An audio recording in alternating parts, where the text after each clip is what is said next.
तर निवडणुकांची रणधुमाळी आता सुरू झालेली आहे। त्याच संदर्भातल्या टॉप 9 बातम्या पाहू।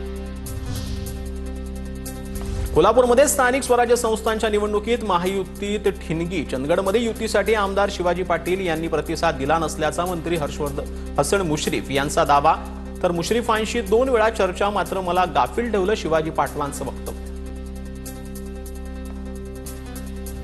माजी मंत्री जयदत्त क्षीरसागर अजित पवारांच्या राष्ट्रवादीच्या वाटेवर लवकरच पक्षप्रवेश होणार असल्याची सूत्रांची माहिती। जयदत्त क्षीरसागर 4 टर्म आमदार म्हणून बीड विधानसभा मतदारसंघातून निवडून गेले। डहाणूचे माजी नगराध्यक्ष रवींद्र फाटक यांचा शिंदेंच्या शिवसेनेमध्ये प्रवेश। डहाणू नगर परिषद निवडणुकीमध्ये समीकरण बदलणार, उपमुख्यमंत्री एकनाथ शिंदेंच्या उपस्थितीत पक्षप्रवेश। पिंपरी चिंचवडमध्ये अजित पवार आणि सुप्रिया सुळेंचा एकत्र येण्याबाबत संवाद। अजितदादांचे शहराध्यक्ष योगेश बहल यांचा दावा। तर अजितदादांच्या पक्षासोबत कुठलीही बैठक झालेली नाही। पवारांच्या राष्ट्रवादीचे शहराध्यक्ष तुषार कामठेंची प्रतिक्रिया। आगामी निवडणुकीसाठी शिरूरमध्ये दोन्हीही राष्ट्रवादी एकत्र येणार असल्याची चर्चा। कार्यकर्त्यांच्या मागणीनंतर एकत्र निवडणुका लढवण्यासाठी अमोल कोल्हेंनीही तयारी दर्शवल्याची सूत्रांची माहिती। परिणित स्वबळावर की युतीत लढायचं यावर 17 तारखेला निर्णय होईल। पंकजा मुंडेंची प्रतिक्रिया। मुंडे भाऊ बहीण युती करून नगरपालिका लढणार का याकडे लक्ष लागले। साताऱ्यात कराडच्या नगराध्यक्ष पदावरती महायुतीत भाजपनं दावा करणं योग्य। सिटिंग नगराध्यक्ष भाजपचा असल्यानं कराडमध्ये भाजपचा दावा योग्य। आमदार अतुल भोसलेंचं वक्तव्य। सोलापूरमध्ये शिंदेंची शिवसेना आणि शरद पवारांची राष्ट्रवादी एकत्र। कुर्डवाडी नगर परिषदेत वेगळं समीकरण पाहायला मिळणार। माढ्याचे खासदार धैर्यशील मोहिते पाटलांची मध्यस्थी यशस्वी। राष्ट्रवादी आणि शिवसेनेचा प्रत्येकी 10 जागा लढवण्याचा निर्णय। अजित पवारांच्या राष्ट्रवादीकडून पुणे नगर परिषदेसाठी एबी फॉर्मचं वाटप। उद्या सगळ्या उमेदवारांकडे एबी फॉर्म पोहोचण्याची शक्यता। अर्ज भरल्यानंतरच्या वेळेत माघारी घेईपर्यंत होणार युतीची चर्चा, अन्यथा स्वबळावर लढणार।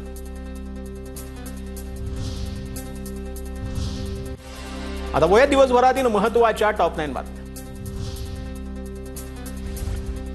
जरांगेंच्या हत्येचा कट रचणाऱ्या आरोपींना 14 नोव्हेंबरपर्यंत पोलीस कोठडी। आरोपी अमोल खुने दादा गरडला कोर्टात हजर करण्यात आलेलं होतं। तिसरा आरोपी कांचन साळवीलाही 14 नोव्हेंबरपर्यंत पोलीस कोठडी।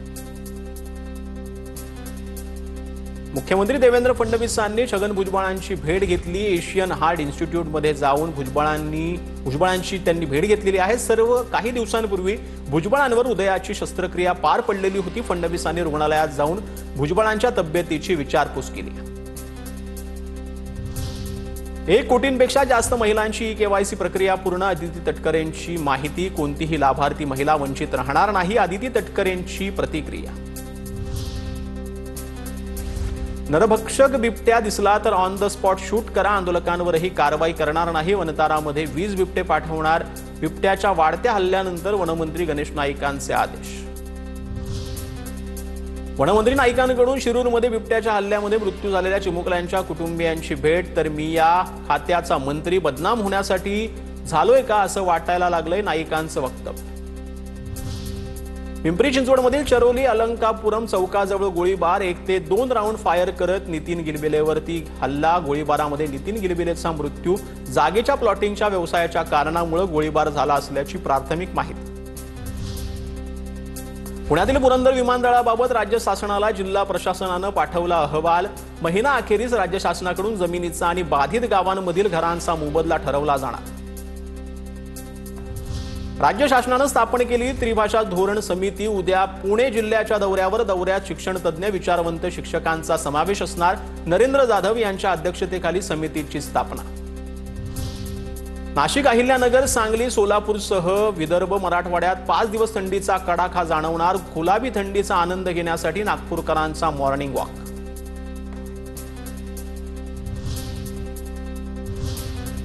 आता वया दिवसभरातील मोठ्या टॉप 9 बातम्या। सांगलीत दलित महासंघाचे अध्यक्ष उत्तम मोहितेंची वाढदिवसाच्या दिवशीच हत्या। हल्ल्यानंतर संतप्त जमावाकडून हल्लेखोर शाहरुख शेखला बेदम मारहाण।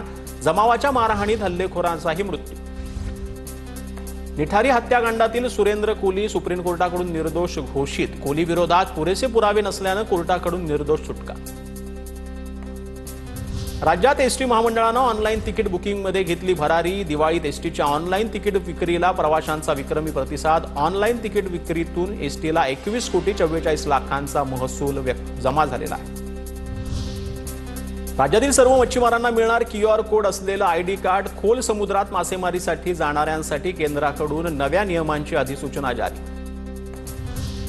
मुद्रांक विभागाकडून नव्यानं आदेश जारी। राज्यातील सर्व उपनोंदी कार्यालयांना दर महिन्याच्या 5 ते 10 तारखेला व्यवहारांची तपासणी करण्याचे निर्देश। अभिनेता गोविंदा चक्कर येऊन बेशुद्ध पडल्यानं रुग्णालयात दाखल। जुहूच्या क्रिटी केअर रुग्णालयामध्ये उपचार सुरू। गोविंदाची प्रकृती स्थिर।